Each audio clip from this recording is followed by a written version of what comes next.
जय श्री सद्गुरुदेवाय नमः। जय श्री गणपति देवाय नमः।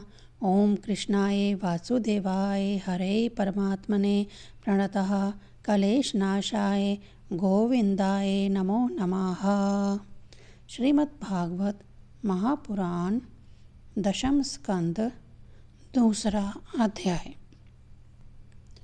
भगवान का गर्भ प्रवेश और देवताओं द्वारा गर्भ स्तुति। श्री सुखदेव जी कहते हैं, परीक्षित, कंस एक तो स्वयं बड़ा बली था और दूसरे मगध नरेश जरासंध की उसे बहुत बड़ी सहायता प्राप्त थी।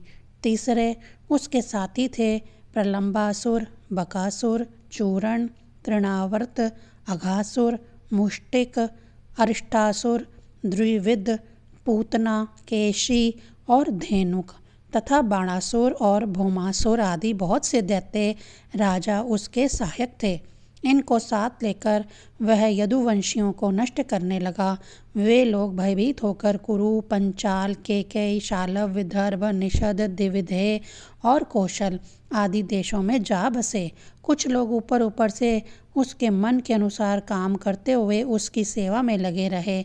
जब कंस ने एक एक करके देवकी के 6 बालक मार डाले, तब देवकी के 7वें गर्भ में भगवान के अंश स्वरूप श्री शेष जी, जिन्हें अनंत भी कहते हैं, पधारे।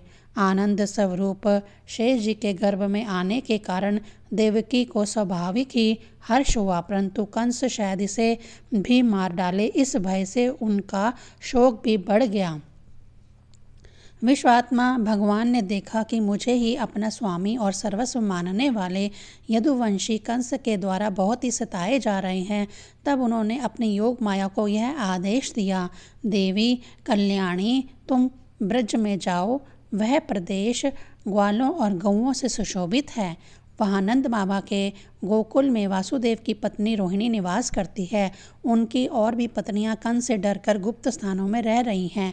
इस समय मेरा वह अंश, जिसे शेष कहते हैं, देवकी के उदर में गर्भ रूप से स्थित है। उसे वहाँ से निकालकर तुम रोहिणी के पेट में रख दो। कल्याणी, अब मैं अपने समस्त ज्ञान बल आदि अंशों के साथ देवकी का पुत्र बनूंगा और तुम नंद बाबा की पत्नी यशोदा के गर्भ से जन्म लेना। तुम लोगों को मुँह मांगे वरदान देने में समर्थ होगी। मनुष्य तुम्हें अपनी समस्त अभिलाषों को पूर्ण करने वाली जानकर धूप, दीप, नैवेद्य एवं अन्य प्रकार की सामग्रियों से तुम्हारी पूजा करेगा। पृथ्वी में लोग तुम्हारे लिए बहुत से स्थान बनाएंगे और दुर्गा, भद्रकाली, विजया, वैष्णवी, कुमुदा, चंडिका, कृष्णा, माधवी, कन्या, माया, नारायणी, ईशानी, शारदा और अंबिका आदि बहुत से नामों से पुकारेंगे। देवकी के गर्भ में से खींचे जाने के कारण शेष जी को लोक संसार में संकर्षण कहेंगे, लोक रंजन करने के कारण राम कहेंगे और बलवानों में श्रेष्ठ होने के कारण बलभद्र भी कहेंगे। जब भगवान ने इस प्रकार आदेश दिया, तब योग माया ने जो आज्ञा ऐसा कहकर उनकी बात शिरोधार्य की और उनकी परिक्रमा करके वे पृथ्वी लोक में चली आईं और भगवान ने जैसा कहा था वैसा ही किया। जब योग माया ने देवकी का गर्भ ले जाकर रोहिणी के उदर में रख दिया, तब पूर्ववासी बड़े दुख के साथ आपस में कहने लगे, हाय, बेचारी देवकी का यह गर्भ तो नष्ट हो ही गया। भगवान भक्तों को अभय करने वाले हैं। वे सर्वत्र सब रूप में हैं। उन्हें कहीं आना जाना नहीं है। इसीलिए वे वासुदेव जी के मन में अपनी समस्त कलाओं के साथ प्रकट हो गए। उसमें विद्यमान रहने पर भी अपने को अव्यक्त से व्यक्त कर दिया। भगवान की ज्योति को धारण करने के कारण वासुदेव जी सूर्य के समान तेजस्वी हो गए। उन्हें देखकर लोगों की आंखें चुंधिया जाती। कोई भी अपने बल, वाणी या प्रभाव से उन्हें दबा नहीं सकता था। भगवान के उस ज्योतिर्मय अंश को, जो जगत का परम मंगल करने वाला है, वासुदेव जी के द्वारा आधान किए जाने पर देवी देवकी ने ग्रहण किया। जैसे पूर्व दिशा चंद्रदेव को धारण करती है, वैसे ही शुद्ध सत्व से संपन्न देवी ने विशुद्ध मन से सर्वात्मा और आत्म स्वरूप भगवान का धारण किया। भगवान सारे जगत के निवास स्थान है। देवकी उनका भी निवास स्थान बन गई, परंतु घड़े आदि के भीतर बंद किए हुए दीपक का और अपनी विद्या दूसरों को ना देने वाले ज्ञान खल की श्रेष्ठ विद्या का प्रकाश जैसे चारों ओर नहीं फैलता, वैसे ही कंस के कारागार में बंद देवकी की भी उतनी शोभा नहीं हुई। देवकी के गर्भ में भगवान विराजमान हो गए थे। उसके मुख पर पवित्र मुस्कान थी और उसके शरीर की कांति से बंदी गृह जगमगाने लगा था। जब कंस ने उसे देखा तब वह मन ही मन कहने लगा, अब की बार मेरे प्राणों के ग्राहक विष्णु ने इसके गर्भ में अवश्य ही प्रवेश किया है, क्योंकि इसके पहले देवकी की कभी ऐसी स्थिति नहीं देखी थी। अब इस विषय में शीघ्र से शीघ्र मुझे क्या करना चाहिए? देवकी को मारना तो ठीक न होगा, क्योंकि वीर पुरुष स्वार्थवश अपने पराक्रम को कलंकित नहीं करते। एक तो यह स्त्री है, दूसरी बहन और तीसरी गर्भवती है। इसको मारने से तो तत्काल ही मेरी कीर्ति, लक्ष्मी और आयु नष्ट हो जाएगी। वह मनुष्य तो जीवित रहने पर भी मरा हुआ ही है, जो अत्यंत क्रूरता का व्यवहार करता है। उसकी मृत्यु के बाद लोग उसे गाली देते हैं। इतना ही नहीं, वह देह अभिमानियों के योग्य घोर नरक में भी अवश्य जाता है। यद्यपि कंस देवकी को मार सकता था, परंतु स्वयं ही वह इस अत्यंत क्रूरता के विचार से निवृत्त हो गया। अब भगवान के प्रति दृढ़ वैर का भाव मन में गांठ कर उनके जन्म की प्रतीक्षा करने लगा। वह उठते बैठते, खाते पीते, सोते जागते और चलते फिरते सर्वदा ही श्री कृष्ण के चिंतन में लगा रहता। जहाँ उसकी आंख पड़ती, जहाँ कुछ खटका होता, वहाँ उसे श्री कृष्ण दिख जाते। इस प्रकार उसे सारा जगत ही श्री कृष्णमय दिखने लगा। परीक्षित, भगवान शंकर और ब्रह्मा जी कंस के कैद खाने में आए। उनके साथ अपने अनुचरों के सहित समस्त देवता और नारद आदि ऋषि भी थे। वह लोग सुमधुर वचनों से सबकी अभिलाषा पूर्ण करने वाले श्री हरि की इस प्रकार स्तुति करने लगे। प्रभु, आप सत्य संकल्प हैं। सत्य ही आपकी प्राप्ति का श्रेष्ठ साधन है। सृष्टि के पूर्व, प्रलय के पश्चात और संसार की स्थिति के समय इन असत्य अवस्थाओं में भी आप सत्य हैं। पृथ्वी, जल, तेज, वायु और आकाश, इन 5 दृश्यमान सत्यों के आप ही कारण हैं और उनमें अंतर्यामी रूप से विराजमान भी हैं। आप इस दृश्यमान जगत के परमार्थ स्वरूप हैं। आप ही मधुर वाणी और समदर्शक के प्रवर्तक हैं। भगवान, आप तो बस सत्य स्वरूप ही हैं। हम सब आपकी शरण में आए हैं। यह संसार क्या है? एक सनातन वृक्ष। इस वृक्ष का आश्रय है एक प्राकृतिक। इसके 2 फल हैं, सुख और दुख। 3 जड़ें हैं, सत्व, रज और तम। 4 रस हैं, धर्म, अर्थ, काम और मोक्ष। इसके जानने के 5 प्रकार हैं, श्रोत, त्वचा, नेत्र, रसना और नासिका। इसके 6 स्वभाव हैं, पैदा होना, रहना, बढ़ना, बदलना, घटना और नष्ट हो जाना। इस वृक्ष की छाल है 7 धातुएं, रस, रुधिर, मांस, मेद, अस्थि, मज्जा और शुक्र। 8 शाखाएं हैं, 5 महाभूत, मन, बुद्धि और अहंकार। इसमें मुख आदि 9 द्वार, खोडर है, प्राण, अपान, व्यान, उदान, समान, नाग, करम, कृकल, देवदत्त और धनंजय। ये 10 प्राण ही इसके 10 पत्ते हैं। इस संसार रूप वृक्ष पर 2 पक्षी हैं, जीव और ईश्वर। इस संसार रूप वृक्ष की उत्पत्ति का आधार एकमात्र आप ही हैं। आप में ही इसका प्रलय होता है और आप ही के अनुग्रह से इसकी रक्षा भी होती है। जिनका चित्त आपकी माया से आवृत हो रहा है, इस सत्य को समझने की शक्ति खो बैठा है, वह ही उत्पत्ति, स्थिति और प्रलय करने वाले ब्रह्मा आदि देवताओं को अनेक दिखते हैं। तत्वज्ञानी पुरुष तो सबके रूप में केवल आपका ही दर्शन करते हैं। आप ज्ञान स्वरूप आत्मा हैं। चर अचर जगत के कल्याण के लिए अनेकों रूप धारण करते हैं।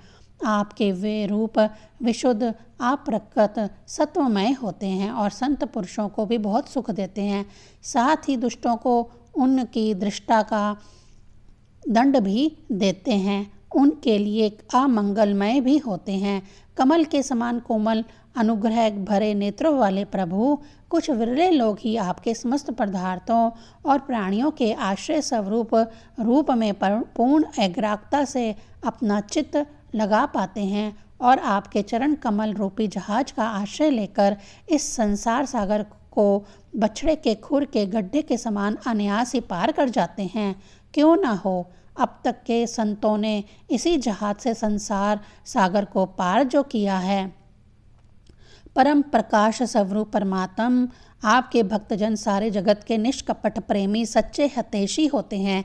वे स्वयं तो इस भयंकर और कष्ट से पार करने योग्य संसार सागर को पार कर ही जाते हैं, किंतु औरों के कल्याण के लिए भी वे यहाँ आपके चरण कमलों की नौका स्थापित कर जाते हैं।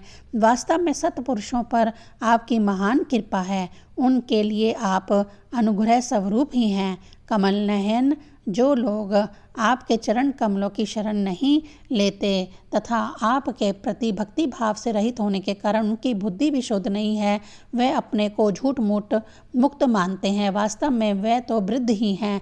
वे यदि बड़ी तपस्या और साधना का कष्ट उठाकर किसी प्रकार ऊंचे से ऊंचे पद पर भी पहुंच जाए तो भी वहां से नीचे गिर जाते हैं। परंतु भगवान, जो आपके अपने निज जन हैं, जिन्होंने आपके चरणों में अपनी सच्ची प्रीति जोड़ रखी है, वे कभी उन ज्ञान अभिमानियों की भांति अपने साधन मार्ग से गिरते नहीं। प्रभु, वे बड़े बड़े विघ्न डालने वालों की सेना के सरदारों के सिर पर पैर रखकर निर्भय विचरते हैं। कोई भी विघ्न उनके मार्ग में रुकावट नहीं डाल सकते, क्योंकि उनके रक्षक आप तो हैं ही। आप संसार की स्थिति के लिए समस्त देहधारियों को परम कल्याण प्रदान करने वाला विशुद्ध सत्वमय सच्चिदानंदमय परम दिव्य मंगल विग्रह प्रकट करते हैं। उस रूप के प्रकट होने से ही आपके भक्त वेद कर्मकांड अष्टांग योग तपस्या और समाधि के द्वारा आपकी आराधना करते हैं। बिना किसी आश्रय के वे किसकी आराधना करेंगे? प्रभु, आप सबके विधाता हैं। यदि आपका यह विशुद्ध सत्वमय निज स्वरूप ना हो तो अज्ञान और उसके द्वारा होने वाले भेदभाव को नष्ट करने वाला आप परोक्ष ज्ञान ही किसी को ना हो। जगत में दिखने वाले तीनों गुण आपके ही हैं और आपके द्वारा ही प्रकाशित होते हैं, यह सत्य है। परंतु इन गुणों की प्रकाशक वृत्तियों से आपके स्वरूप का केवल अनुमान ही होता है, वास्तविक स्वरूप का साक्षात्कार नहीं होता। आपके स्वरूप का साक्षात्कार तो आपके इस विशुद्ध सत्वमय स्वरूप की सेवा करने पर आपकी कृपा से ही होता है। भगवान, मन और वेदवाणी के द्वारा केवल आपके स्वरूप का अनुमान मात्र होता है, क्योंकि आप उनके द्वारा दृश्य नहीं, उनके साक्षी हैं। इसलिए आपके गुण, जन्म और कर्म आदि के द्वारा आपके नाम और रूप का निरूपण नहीं किया जा सकता। फिर भी प्रभु, आपके भक्तजन उपासना आदि क्रिया योगों के द्वारा आपका साक्षात्कार तो करते ही हैं। जो पुरुष आपके मंगलमय नामों और रूपों का श्रवण कीर्तन सिमरण और ध्यान करता है और आपके चरण कमलों की सेवा में ही अपना चित्त लगाए रखता है, उसे फिर जन्म मृत्यु रूप संसार के चक्र में नहीं आना पड़ता। संपूर्ण दुखों के हरने वाले भगवान, आप सर्वेश्वर हैं। यह पृथ्वी तो आपका चरण कमल ही है। आपके अवतार से इसका भार दूर हो गया। धन्य है प्रभु, हमारे लिए यह बड़े सौभाग्य की बात है कि हम लोग आपके सुंदर सुंदर चिन्हों से युक्त चरण कमलों के द्वारा विभूषित पृथ्वी को देखेंगे और स्वर्ग लोक को भी आपकी कृपा से कृतार्थ देखेंगे।